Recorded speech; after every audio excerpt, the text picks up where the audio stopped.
everybody. I want to talk about the probably one of the biggest struggles when it comes to parental estrangement. And I'm just going to give you some suggestions as to what to do when it happens.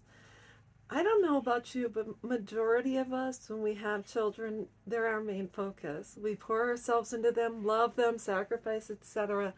I don't care if you invested $1 or $1,000,000 in your kids. It's that we sacrifice for someone else and give of ourselves to someone else. And they give of themselves to us too, because we love them, they love us back, and at one point or another, you are the best parent in the whole wide world. So, anyways, what do we do when our kids are gone? And they left either to go to college, get married, they moved out with a friend, or they parted ways, cut ties, and you don't hear from them anymore. You think, well, who do I invest in now? It's who or what do I invest in now? And I'm going to suggest you find things to look forward to. You start investing in other people, places, and things. I am holding Maggie. Maggie's a green cheek conure. She is my special girl. And she is, come on, Maggie. There you go. But Maggie is a wonderful, wonderful girl. When I was a little girl, I had a parakeet, and my parakeet's name was Sebastian. My parakeet learned how to fly to me. She would bathe in a bowl on the table. She was always with me. She was my best friend. So, anyways, if you don't know what to do with yourself or you're lost, what we have to do is pour our love out into this world. If you go to the food store, why is your feathers out? Why is your feathers out? Yeah, see, my feathers are up now.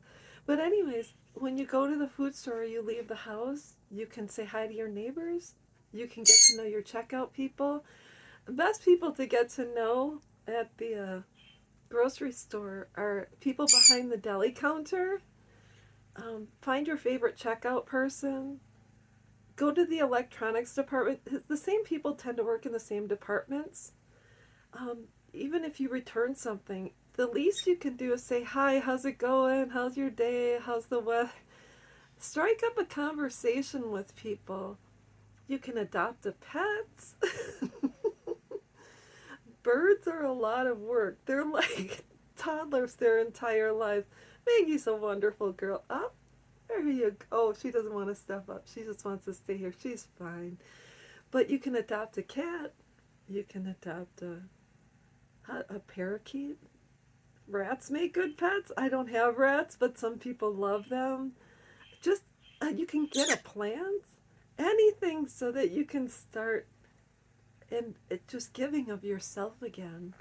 You don't have to let your love go to waste. But another thing is, what I found happens sometimes when we have lost our kids and they've taken our grandkids from us, or we don't meet our grandkids. Sometimes we meet neighbor kids that we can become extra grandparents to, bake cookies for, take walks with it, so just get to know your neighbors.